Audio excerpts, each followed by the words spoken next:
available for Echo Fox. You could look for 5-man dives in the bot lane with Rengar, with Shen, with Ahri roaming down. These are things that are very scary for them to deal with. So I think that while they have a lot of power in the first few levels, they have to be careful around those level 6 ultimates. And I think Shen is an interesting pick that you highlighted early in the draft where Cloud9 kind of effectively just gave it away. They could have taken it. There were some risks associated with the pick, but Shen is a top laner that does something that no other top laner does, which is have global presence in addition to being a standard top lane threat, a tank, and a split pusher that can manage your side waves. So I agree with you. I think he's a very high priority pick. We'll see if the mismatch as far as ability affects top lane at all. But we are under Summoner's Rift for our first game of this fine Saturday. Echo Fox versus Cloud9. And the other thing is just really about the combination with the Rengar, right? The submarine play, as you want to call it, with that Shen ulting on an ulted Rengar who's getting sped up by Sivir, by Karma. That's very frightening. The amount of dive that you can have is pretty powerful there. So Cloud9 certainly going to have to be afraid. But that said, I think that before level 6, Impact should be able to bully top lane. I think that Contract should have the advantage in the early levels in the jungle. And both the teams are going to have to play well around that. Well, we'll see what happens here. Level 1, nothing particularly crazy happening. Everyone just camping their various brushes, making sure all the neutral spots are checked. It's nice to see Impact rocking. Very appropriate skin choice for himself. Like Arcadian and Contract just hanging out. Arcadian's busy in the brush, spots a ward, gives it a tap. And if it wasn't obvious already, Xenon have a good idea of what side Arcadian's currently on. Might be going down towards the bottom side though, so gonna mix it up just a little here. I love how we have the Samsung skin going up against the SKG skin. Topical, kind of. Yeah. It's like a couple months too late. Yeah. Close enough. Or years, I guess, if you're dating the skins to when they were originally. No, we're not doing that. Okay. It still counts. All right, so Arcadian going to be starting here. And I think that this, while this Raptor start is okay and it can work pretty well, I think you really only should be doing it if you have some sort of an AoE leash. And in this case, the Ahri can help out quite a bit with that. With Impact, he's going to start Q and he's going to walk into the pit and he's going to use that to help leash. If you can't actually get a lot of damage down on the little Raptors there, you take way too much damage from that first camp as pretty much anyone other than Graves. Yeah, and you can see Contract's very healthy. Arcadian taking a little more damage as checking with the mid lane. Jensen already getting aggressive, moving that ball on top of Froggen wherever he finds appropriate. And of course, Orianna's auto attack's always good. She's just such a solid, safe mid laner. She really is, and she has a lot of late game power. So the fact that you do have wave clear, you have safety, allows you to actually just kind of scale up oftentimes to those stages where you can start to take over, and that's often at the 3-item threshold that people love to talk about with Orianna. Well, we'll see what Froggen can get done here on RA, champion that's kind of rising back into the metagame. So curious to see how Impact does in that top lane. We mentioned the Impact in week 5, the last time we saw him play, was subbed out actually in their series, and they still lost with Ray coming in for the final game. So Impact has definitely not been feeling like himself. Renekton is a champion where he can kind of put on his carry pants and really show off on.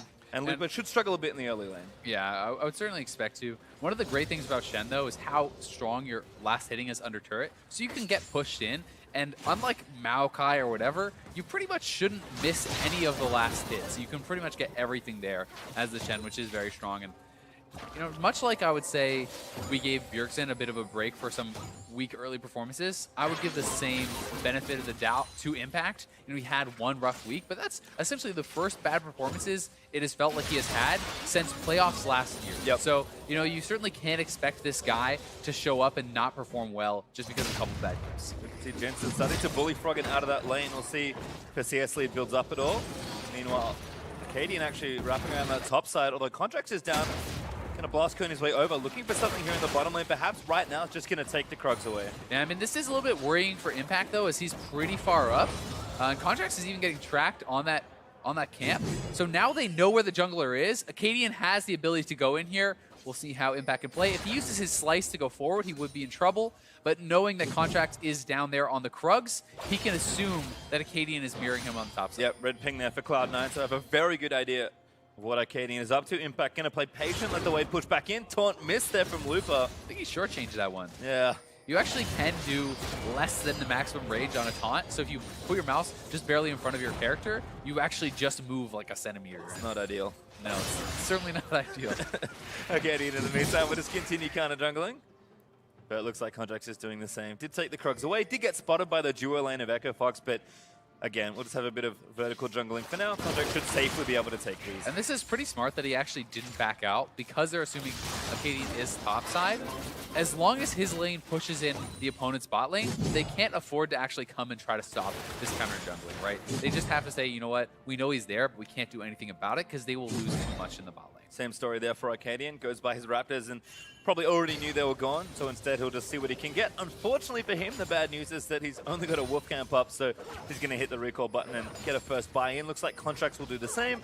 As Keith and Gate will check in with them for the first time, getting pushed in a little by Sneaky and Smoothie. Sneaky has a very slight CS lead.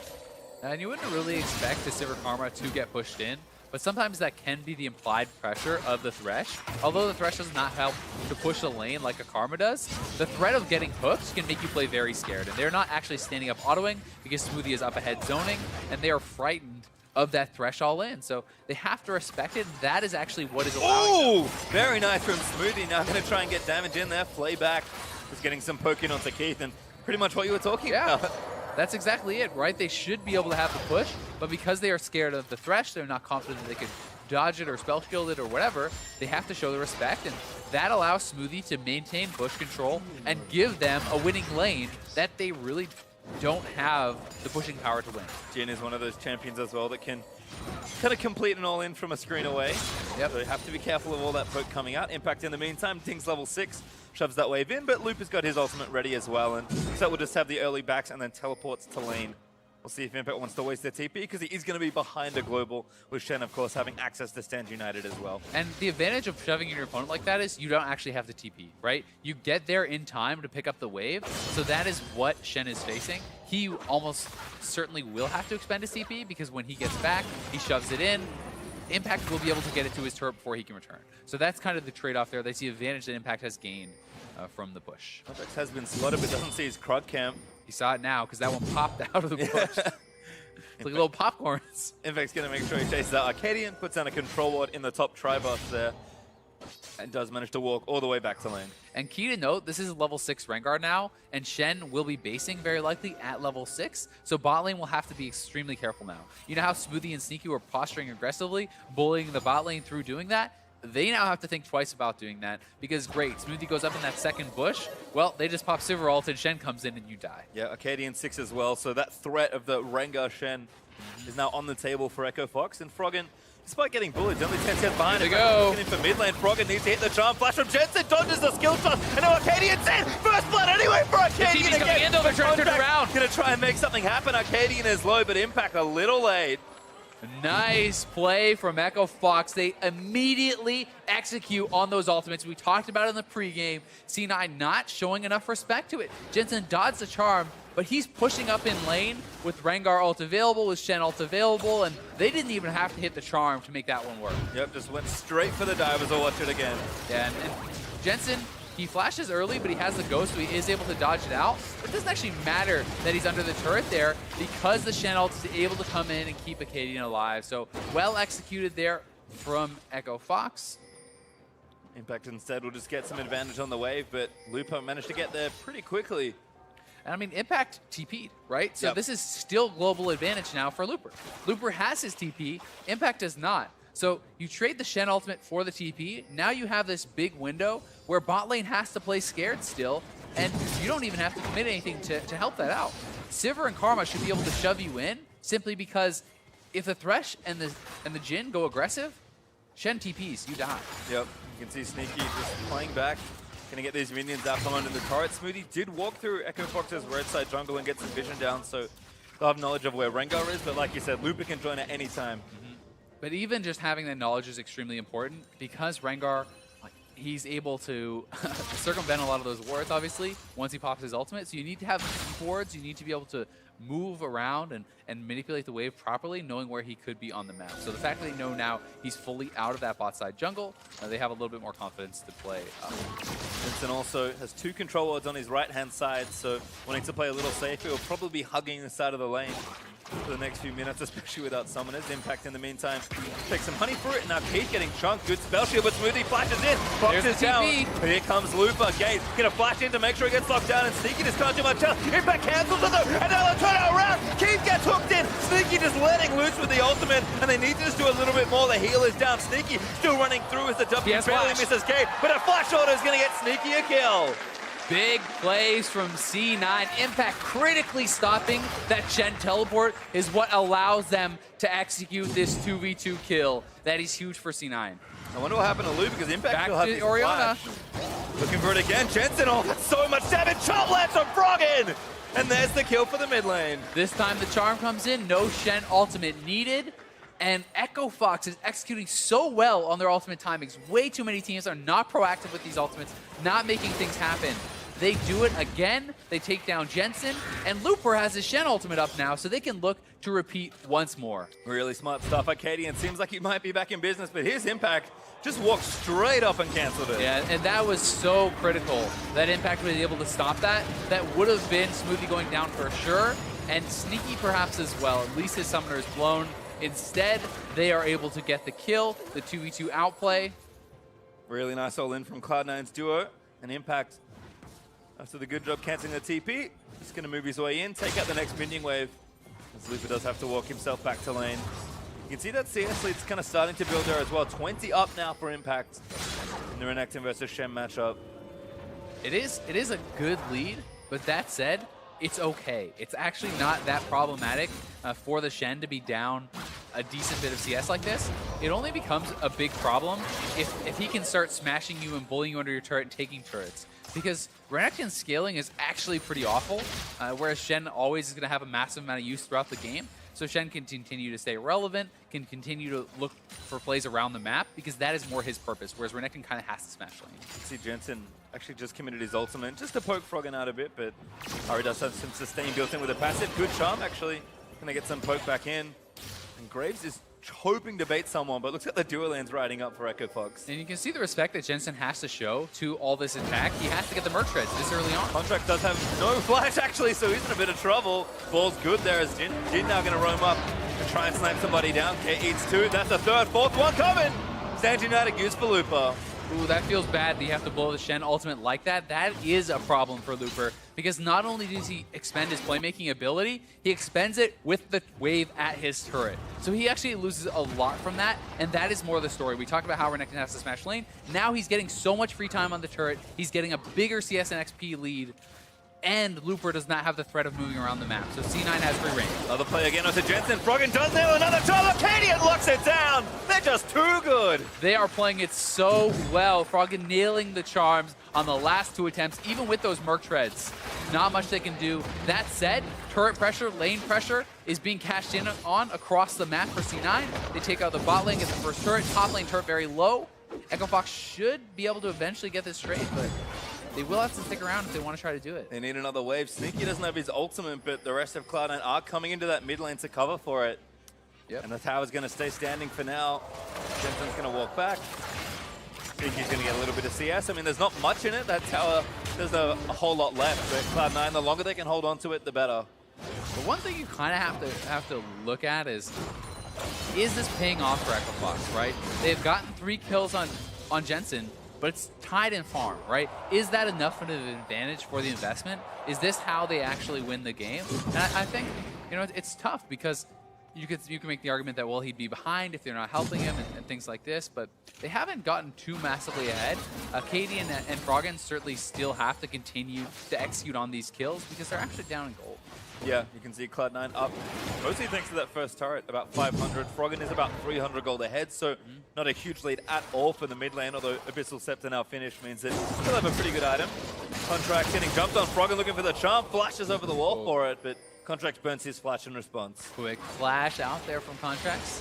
A nice attempt at the play from Froggen, and you do get punished less as an Ahri for using playmaking summoners like that, simply because you have your ultimate to kind of make up for that. And Froggen's ultimate is almost back up. We have the Rengar ultimate back up.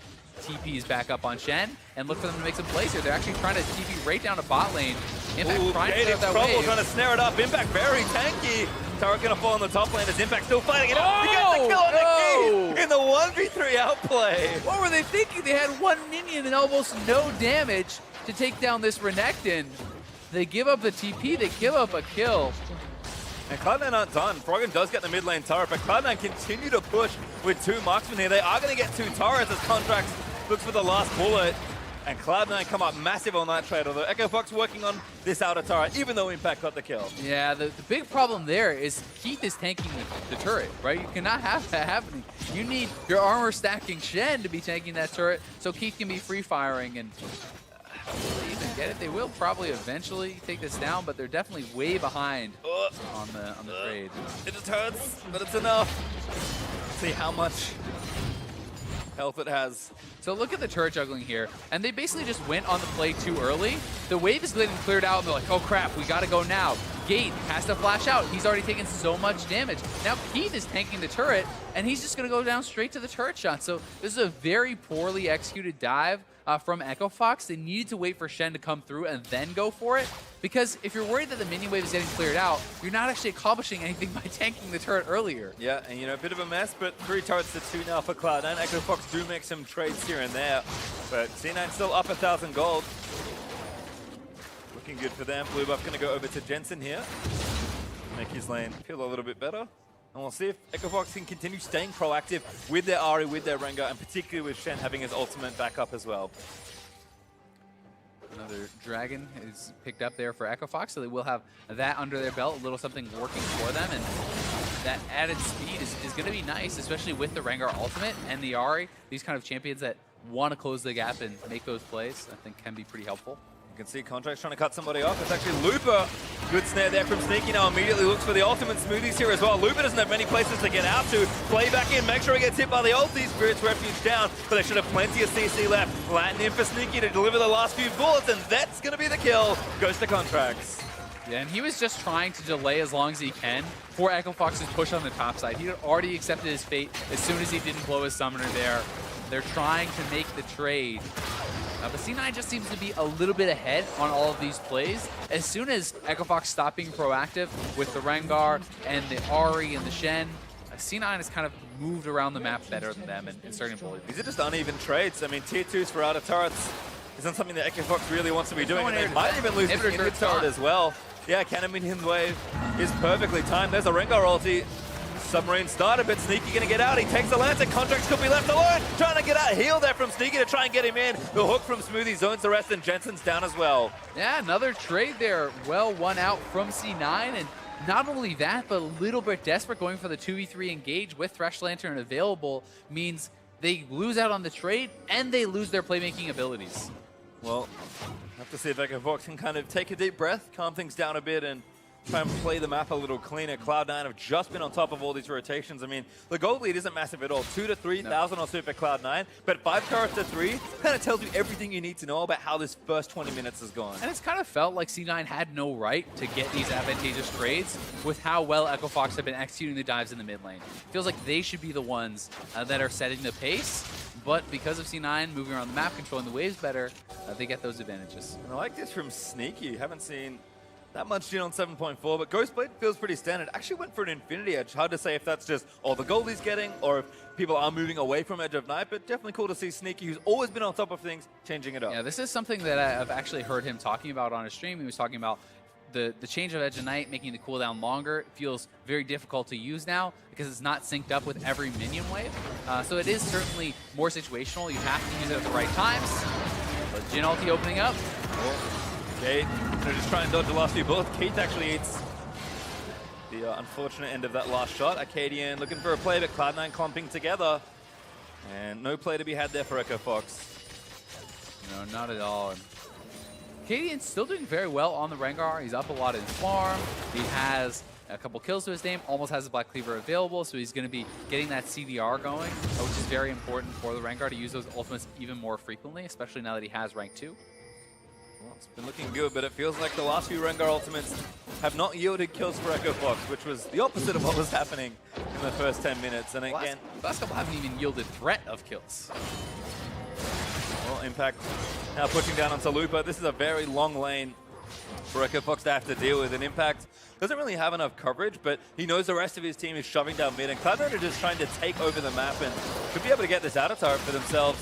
Echo Fox a little late to the defense, and that's going to go down. Yeah, and you nailed it with the point. C9's already applying pressure elsewhere, so in that situation, even if Impact gets ganked, he doesn't really care because they're already on the turret mid lane. And that means that they would be free to get that. So that is so big about split pushing. If your team is already not pressuring, then you need the coverage. But if your team is pressuring very heavily and can get something even if they gank you, then you're fine. You don't need the vision as much. Yeah, you can see Froggen trying to also create a wave of pressure in the top lane, but Jensen should go to answer that after shoving mid back in. C9 rotate down, clear out vision. Contracts takes the red buff, and they make sure they cover Impact's recall, as everyone's going to go back to base. I mean, Froggen will get some chip damage done here, but that's just all it is, a little bit of damage. Not too much going on for Froggen, and hasn't really been able to get much done, even though his lane opponent died 3 times in lane with those ganks. He's not really been able to push that into anything else. Echo Fox by no means is out of this game, obviously. Even though it is feeling like it's moving more and more into C9's favor, Echo Fox is relevant in the gold lead. They have Sivir plus Karma. They have a very strong late game team fight with that. That said, they still do need to keep executing on these Shen Rengar plays and looking for that around the map. And it's just tough because Echo Fox can't afford to be as proactive as they would want to be because there's a giant mismatch as far as geography goes. So Cloud9 have done well to sort of play the map despite Echo Fox's good execution on ganks and plays like that. But we'll see if they can find the pick, or if C9 just make a mistake and Echo Fox are able to capitalize, because this game is well within touching distance for Fox, and one big fight around an objective, say the Ocean Drake that's up in 10 seconds, could yield a huge swing. This game for C9 is really what you hope to see from teams when jungle pressure is applied unevenly. You hope that because all these people are going mid lane, your teammates will get something done elsewhere, right? And C9 really has been able to do that. Every time ultimates and abilities were committed on Jensen in the mid lane, top lane got some sort of an edge. Bot lane was able to get more of an edge. So they made up for it and turned it into a trade instead of just a disadvantage. And that is one thing that C9 I think is very, very good at. Here comes the play from Echo Fox. Everybody's zooming in. Sivir ultimate's already been popped, and Acadian was looking for the flank. Karma Mantra Shield's going to speed everyone up, at Cloud9 will take the appropriate way out. Impact's going to get snared up, but he's straight onto gate instead. Now Froggen actually making a 1v4 play, but Acadian's in with Looper. Contract gets himself tossed it up, but the shockwave is going to keep them back. Double play from Smoothie, and Echo Fox just went too deep. Looper's going to go down here as well, and Impact is now looking in for Froggen. Gate going to get tagged. Last bullet needed, does not get the sniper's Keith shields it. Smoothie has flash. He can keep chasing with this if they want, but they may just go straight over to Baron. Looks like they're headed that way. 22 minutes in, but they are healthy and want to force it. And credit to Echo Fox for making the proactive play, but C9 respond in what looked like a pretty effortless attempt. Easily deflect the blow from Echo Fox, and now they're going to try and take this Baron down. Echo Fox, 3 to defend with here. Yeah, I mean, Ahri has no ultimate. Sivir has no ultimate. They can turn this around on Echo Fox very easily. Froggen snared as well. They're just keeping them out of the pit. Everyone's getting slowed by Jin Trap. Baron is low, but they should have the smite to secure it. Contract gets it. Smoothie locks down gate. There's one as Contract leaps in for another. Flash hook on the Froggen's going to now yet another kill for Cloud9. Just such a big swing for Cloud9 here. They have now broken the game wide open, and this play was forced way too hard. If you look on the mini-map, you can see where Sivir, where Karma are. They're going in to essentially a 3v4 here. Then Impact comes over. The bot lane is still zoned out. It is now a 5v3, 5v2 essentially, because the Ahri had to jump back over the wall. The bot lane was never able to get involved, and that is not a fight that you can win against a good team. Really well played there for Cloud9, and they did well to just stick on the Baron and pick off the stragglers as Echo Fox tried to stop the attempt. And we talked about the gold being pushed. Well, that's no longer the case. Yeah. 6,500 gold up for Cloud9 with a Baron buff for the next 2.5 minutes. And an open inhibitor. I mean, the pressure that Cloud9 has had throughout the game is now paying off big time. And it's felt like Echo Fox has just been playing with a lot of desperation despite a really good start. They just felt like they did not have confidence in their ability to play the game in a more standard way. And C9 held on, weathered the storm, and are now in full control. And Echo Fox are a team that are always willing to make the aggressive play and go for high risk, high reward. But unfortunately, when it doesn't work out, it costs you a lot. And that Cloud9 are in prime position to do real damage to these inhibitors. You already mentioned the bottom lane is still open from the play earlier. It looks like Impact is going to do his job, and get the Baron-empowered minions pushing towards top lane. Yeah, they're just trying to create that pressure. Bot wave is already going to be pushing for them, so that's why they're not heading down there. They're going to pressure mid and top and force someone to try to go down to answer, but it looks like Rengar is looking to make a play. See if he can pull it off. He's coming around behind. Ulti from Sneaky's already getting poked down, but good shields from Gate actually kind of prevent that. Arcadian straight in with Looper again. Jensen needs to line up the shockwave. Lands on the Looper for the snare of the Ginger build. Here comes Impact as Contract takes down the Shen. Arcadian going to get stunned up by Impact. Shockwave's going to miss. Arcadian flashed out, but they're going to keep chasing on Cloud9. Don't find another, but they'll take the one kill. Take the one kill, absorb the ultimates. Now not much threat of an engage at all from Echo Fox, and Cloud9 can simply walk this in to what should be an easy inhibitor. Still got the bottom wave open as well, so the timing should work out nicely. So they take mid, and then bottom lane is perfectly positioned to get another inhibitor. So Cloud9 looking for the strong double play, and that tower melts to the Baron empowered minions. Yeah, that one's gone. They're going to get at least the 2. Probably will back off, reset, spend up all the gold that they have now collected. This is just a monumental lead. Got a lot of gold in those pockets, but Echo Fox, no, they can't really do too much here. And if they make a mistake, they'll lose the game with Cloud9 in their base. So they smartly let Cloud9 back away and spend their gold, but it's looking rough right now as Cloud9 are 8,500 gold ahead. Yeah, it's hard to see how Echo Fox gets back into this now. The engages are very telegraphed, and one of the things that Impact is doing so well in these fights that can be very easily overlooked is the zoning of the bottom lane. He zones these guys out so sweet. The Ahri, the Rengar, and Shen are all flying in. And then Impact just goes and stands in between the bot lane and the rest of his team, essentially creating a 4v3 or 5v3 situation. He did it in the topside fight. He did it again there. And Impact does feel like looking a little more comfortable. Week and a half off or so looks to have helped, as Cloud9 are just going to slowly saunter up to top lane and try and take the last inhib down. They know that Echo Fox have to make some sort of desperate play. It looks a little like this. Impact's just going to face check. He's not too afraid. He finds 2. He's like, all right, we'll have a fight. And look at Froggen. He's also looking for the flank. Look on the Sneaky. Good gank there by Froggen. But C9 is going to keep moving forward. Blastcone gets 2 out, though, and Echo Fox, a clean kill. Yeah, nice play there from Froggen. Gate is caught in the wrong neighborhood. I said it was a clean kill. I may have lied. Gate's going to try and buy as much time as he can, but Jensen's in. That's the flash out from Gate. Impact is still getting away, pushing, so Cloud9 can kind of afford to chase here, but Gate's going to make his great escape out towards the base, and Jensen really wants his kill. Pops the Ghost. He's going to try and run down the Karma. Jensen's still not giving up. He's going to W his way in. He's got plenty of mana with the blue buff. It's like a pride thing at this point. He's like, you're not getting away. Yep, and Gates run away, and Jensen, I think he's given up. Oh, man, that's actually hilarious how much time that bought them.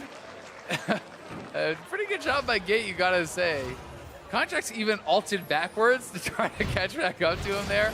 But here's the pick again. And, I mean, the initial play not really looking like it works, but then Froggen over the side, nails the charm, gets the execution, and Echo Fox are able to get that kill and buy themselves some time, which is really what they're trying to do. They need time for Keith to scale up and become relevant. He needs at least the IE to really start threatening more of the members in these fights. Well, another Drake up now. Cloud9 should pick that one up for not quite free. Did a lot of work to get here, but uncontested certainly.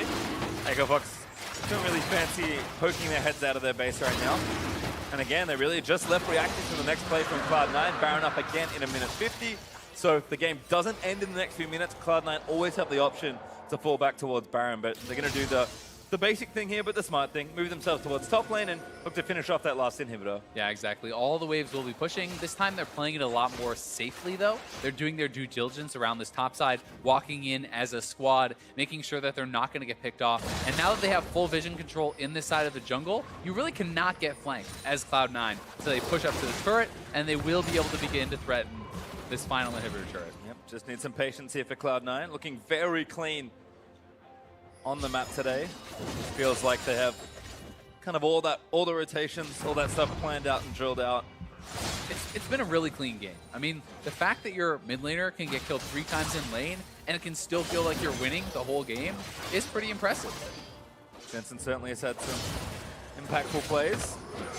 And again, Cloud9 is kind of waiting for the minion wave to move in. Sneaky's got plenty of poke. Rapid fire cannon bullet actually can tag the turret there for a bit of poke damage. And again, Cloud9 just waiting for an opportunity, whether it's a minion wave that's coming through bottom lane, whether it's someone out of position, or whether they just kind of complete the siege slowly but surely, or even fall back to the Baron, which is I think what they're doing now. 30 seconds till that's up. Already have swept out the vision, so they'll get their trinkets down, sweep it any extra vision, and then force Echo Fox to come towards them. And the advantage of keeping a push going like this on the top side is you know for a fact no one from Echo Fox has gotten out to reclaim any vision. They have not been able to get any wards down in that quadrant whatsoever, so C9 can very easily bait, they can very easily try to rush the Baron. They have essentially every option, and Impact will continue to keep pressure on the bot side. And Echo Fox, I mean, look how dark that map is. I mean, can't see too many wards, certainly not on the left side. They can see their own red buff. Yep, well that's good. Not great when C9 are threatening for a Baron or camping in a brush. Is Impact actually looking for a flank 1v4? Probably not. He wanted to spot them out, so he sees that they're there, they're retreating towards their base. C9 can then make a more informed decision on what they want to do, and it looks like they don't want to risk any sort of Baron rush on the chance that Acadian could smite steal it, and they're going to play it a little bit more safely. But now heading over to that Baron. Yep, they kind of counted out the trinkets. Impact is providing a bit of bait, and now they know they're going to have to run over there. Cloud9 started it up, but they pull away immediately with the threat of Rengar ultimate. And again, C9 just reset the situation. Impact, as caught as a Renekton can be, flashes out of the way. Echo Fox might actually fancy a chase on this. Impact still 1v4, and now they're just going to go back in for it. Frog's going to get ulted on, but Hondrax is trying to get a bit more damage in. Keith, slowed on the front line, looked a little dangerous. This is actually a pretty decent job by Echo Fox. I mean, they hold on with all their inhibitors. Oh, Frog, good flash, gets himself out from under the Jin snare. Contract's going to miss that ultimate.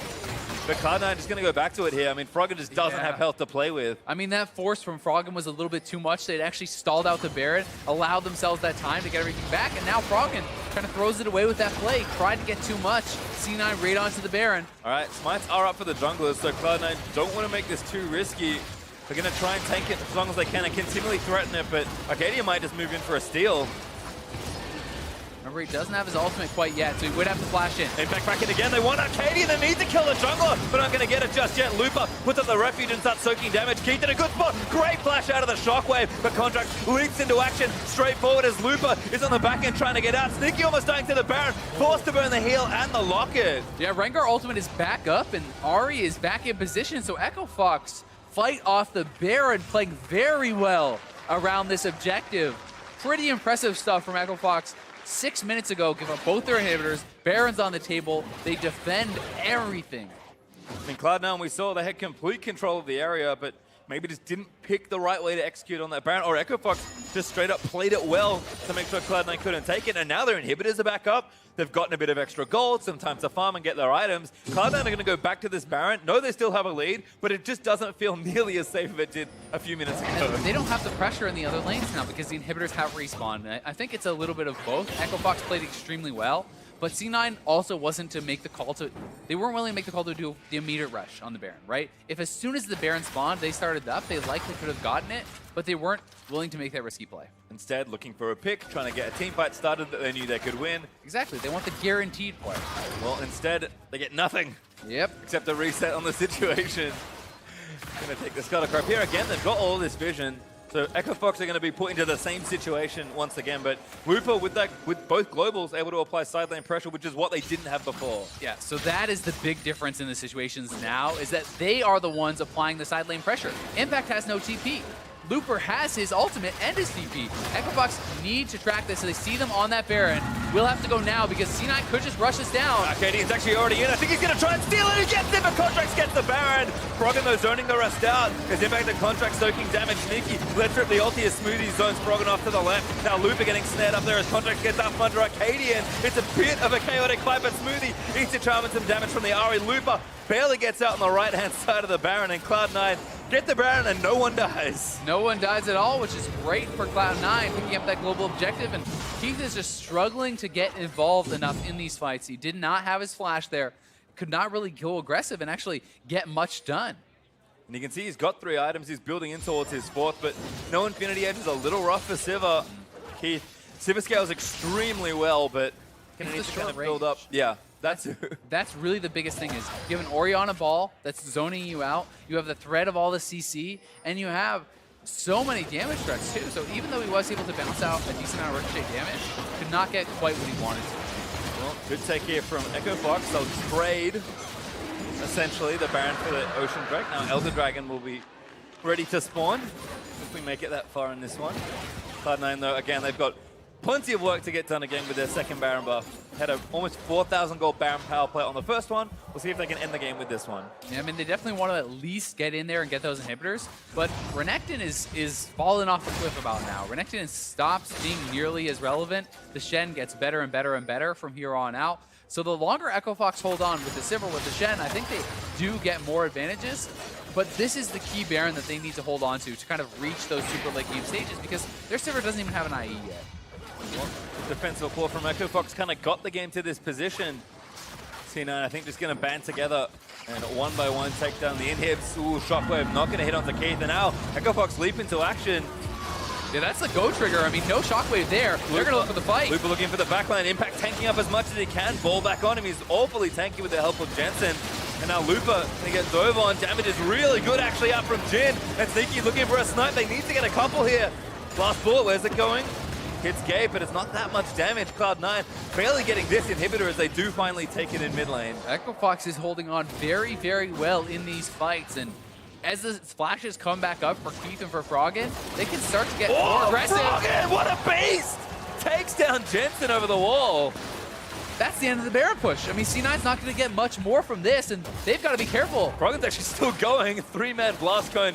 Going to disengage for Cloud9. Bring her ults up. Around, but it's a little too far forward. Forced to burn the heal for a bit of extra speed, but here comes Arcadian. Submarine Slooper in and goes straight for the throat. They want to take down the other carry. Smoothie, though, going to get caught up in the mess, and he falls down to Arcadian. And they're still going. Arcadian wants it. Sneaky has the blast cone back to his own base now. And Echo Fox have just fought so well at every turn. Not giving this one up for free. Torn onto contracts will continue to play. Lupa pretty tanky, but now Sneaky's back in the mix. Lupa going to go down, I think, as Impact takes him out. Good jump from Froggen. Here's Keith. This doesn't do enough damage to the tanks just yet. I mean, Lupa just completely isolated himself there. He went on a solo mission and throws away their advantage. Contracts needs a little more. Impact leaping forward as Contracts gets the last bullet.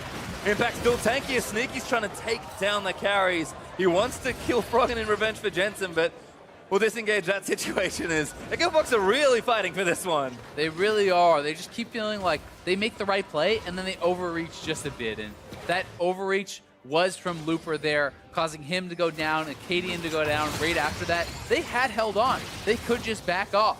Instead, they try to go for a little bit more. Either way, still alive and only lost one inhibitor to that Baron. Not too bad. Yep, and bought a lot of time as well, as they will respawn. Impact straight over the wall. And this is the problem, right? Now the extra respawn timers are causing them to lose the second inhibitor. So that is pretty rough, as Baron is going to be respawning eventually. Cloud9 all make it down, but can only really get this. They have to go back and deal with the minion wave that's threatening their tier 2 turret in bottom lane.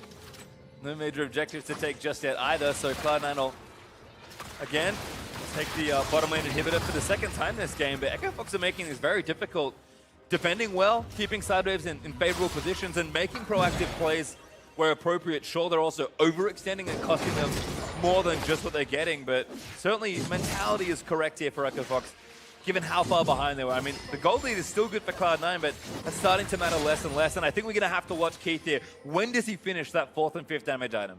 Yeah, that is really going to be the big story, I think, for Echo Fox, because they have showed a lot of poise, some very strong team fighting, but it's very problematic to keep giving up these inhibitors. They had actually successfully defended. One mid lane inhibitor is not a big problem, but when you lose the 2 and it's your bottom, the furthest away from the lane that you now need to defend, it's so much harder to hold on. And if you lose 3, it's usually lights out. Yep, you can see Sneaky, Contracts, and Smoothie all grouping up to get this wave pushing in the right direction for Cloud9. And Made Buff will be spawning at a minute 40, so Dragon and Elder Dragon and Baron will be on the table at the same time. Both teams with 2 Drakes, so things feeling good as far as that buff goes, but I think Baron might be the big prize here for both these teams. Echo Fox would love to take one away from Cloud9. Yeah, they certainly would, even if it's just to delay the game that much more. Both teams always are going to have the late game potential in team fights, though. I think Echo Fox probably is getting some more from the scaling, but that said, Orianna at 6 items has the potential to solo win a team fight, and that's always going to be true.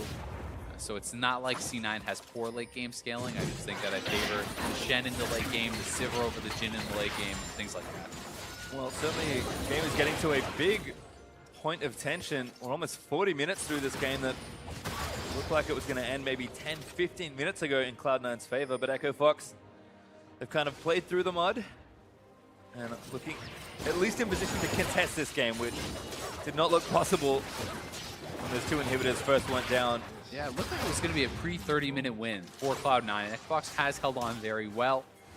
They certainly do not want to give up any easy wins against Cloud9. Both these teams coming off some pretty rough weeks, and important for them to be able to bounce back. Yep, I have to say, impressed with Echo Fox's defensive play. It's not something we usually credit them for. They're the team that goes hard and either that wins them or loses them the game. And they haven't backed down in a lot of situations where they maybe could have played a bit more tempered, but they've done well to get themselves to the spot. And Keith is now done with that Infinity Edge, so we were looking for that 4 damage item. Sivir scaling is now online. The 500 CS joke, well, not a joke anymore, although it only has 400. Yeah, I mean, the crit plus the armor pen, that's what you need to start shredding these tanks, and we'll see. C9's looking for the play. Surprise! Here's a Jhin ulti. Gate is the target. Oh, good play from Smoothie. Hook's not going to connect. It just hits Keith, as does the last bullet, but I think a good spell shield saved in there. And Echo Fox was confident they could get out because you don't even see Looper's ultimate get used. He stays bot lane. That means he still is going to have the global available to threaten this fight if they go for Baron. Cadian pops his ultimate again. Spies Sneaky, which is a pretty good target. He's basically just trying to see if they were starting the Baron, if they were rushing onto it. They were not, so he does just back off. That means Cadian won't have his ultimate for about a minute or so. And Cloud9 are being patient because they have a massive top lane wave helping them out here. Although they now have to make a decision about what they want to do. Looks like they've tried to find a pick, but Echo Fox managed to stick together as 4. Now Loop is dealing with this problem, and that wave just evaporates under the Tiamat Shen. I mean, Cloud9 have 2 big objectives to try and go for her, and they need to pick correctly here. Yeah, it's tough. They didn't have the confidence to rush it when they were much further ahead earlier, and now they're starting it up. We'll see if Echo Fox can respond in time. Where's that Cadian? Oh, he's straight in! Gonna get snared up though. Horse line from Smoothie, that could be the game! 5v4, but Frogger's gonna try and save the back end of the fight. Redemption's gonna heal up Jensen. Cloud9 still got to fight here. Keith does so much work if he gets into position. And look now at the ricochets onto the back line. Could be problems there. Impact gets out. And Sneaky and Jensen are so low. And that is all Sivir damage. Contracts. Tries to get back in. Almost has enough. Jhin bullets. Keith gonna block the rest of them. And C9 again left without a Baron. The Nexus turrets are under threat, though. That should be going down, and C9 critically did lose quite a bit of health, so Echo Fox can hope that they won't be able to make the move back to Baron, but they're going to TP back in. They will be trying to force this. Looper's TPing in as well. It's a long play for this Baron, but Echo Fox are going to go. They are low. Here comes Looper, dives straight in, gets a double taunt to Sneaky, and onto Jensen. He just needs to leap into action, and Contracts gets the Baron, and Impact turns out the dual lane of Echo Fox, but Looper is still fighting it out, and now Impact is starting to feel the pain. Keith going to try and finish off the kill, but the Lantern is there. Be careful of the ball over the wall there from Jensen. Doesn't take it. Jensen instead defends Impact, and Keith is not caught out on kind of the wrong side. Gate's still here, though. They're going to go for it. Sivir pops the ultimate. And they just want to kill here. Looking to chase down Contracts, perhaps, but a little too much on that play. Inhibitors are back for Echo Fox, though. They lose the Baron. They lose a Nexus turret. Elder on the table for C9. They really want to get this. They're struggling to close out the game, and certainly do not want to give over this Elder Dragon to Echo Fox. Looper is dead for 25 seconds. Will have the ultimate when he respawns, though. We'll see if C9 can make a move. Cadian again with a bit of help of Gate. He's so fast. He finds Contracts. Actually dubs it onto Impact. Doesn't want to get hooked. Good flash. Gets his way out of it, but Impact is still chasing. Blast cones towards Echo Fox. Was that a misclick? I mean, why would you even want to jump in there? Wanted to try and find a pick. Froggen actually pressuring mid lane, so maybe Arcadian just is going to try a steal, but he doesn't have anywhere to get over the wall with no flash and no ultimate. So that's going to be Elder Dragon over to Cloud9. And that essentially means Echo Fox will lose at least their 2 inhibitors once again. And that is the call that they have made because Acadian had no ult, even though Looper was up with the Stand United.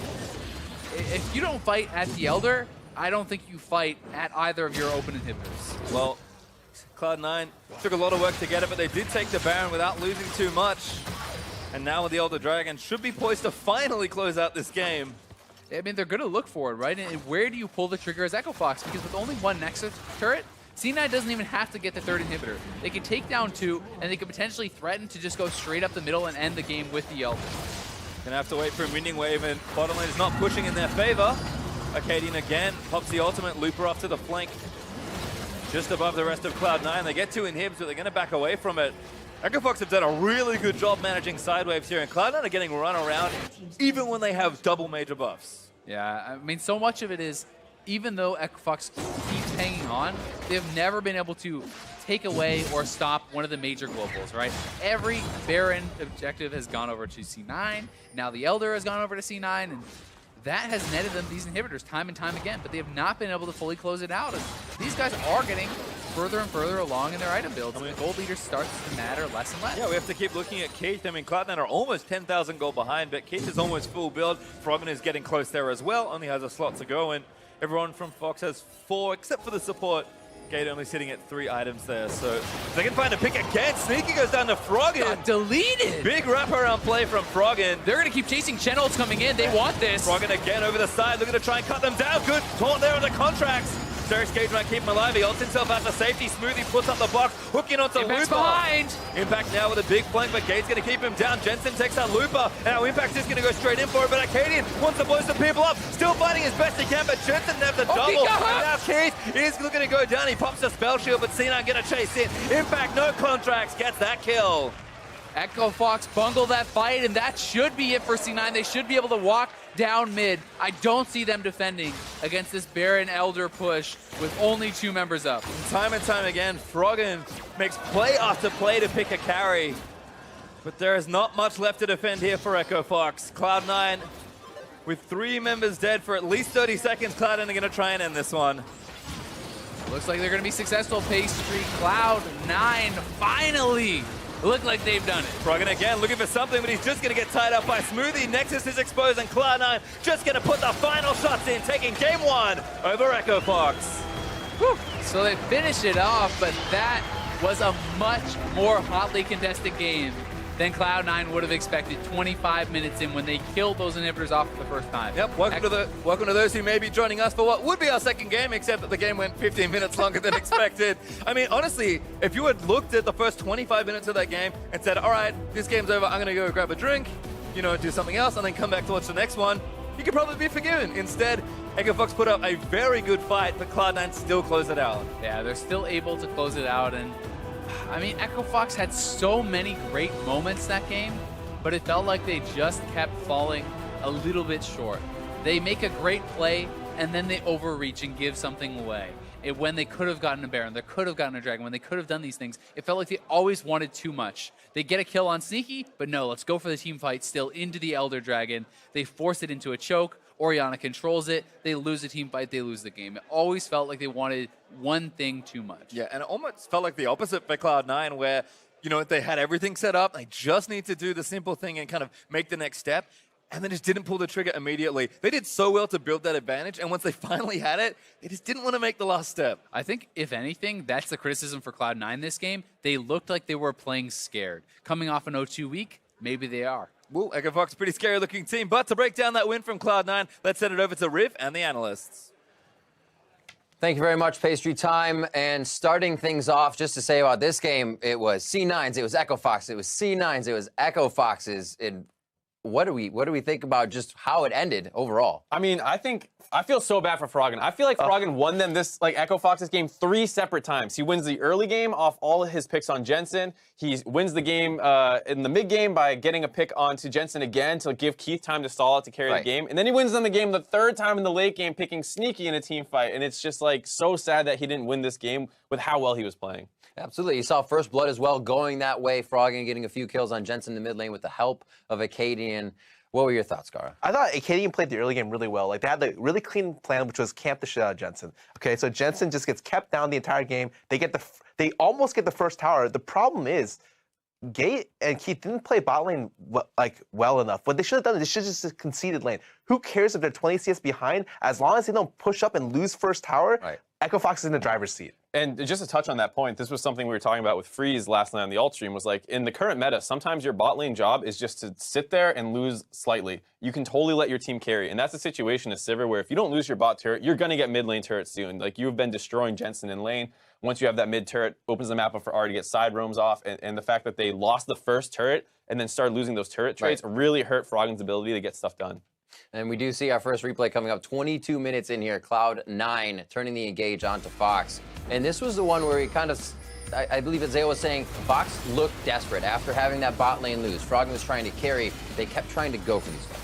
I think this is one of the few times you might be able to criticize Froggen. He jumped back over the walls as opposed to jumping to the right. If he jumps right there behind the Rengar in his front line, he's actually still in a good position to contribute to the fight. Slight mistake there, but ultimately Ori still was able to flash out, so they couldn't actually blow her up. And then once she was over the wall, it's really hard to win. And I think we should say something about the game where we're always criticizing Froggen because we're not even considering Keith as an option to carry the game. Like, Keith had this game in the bag multiple times.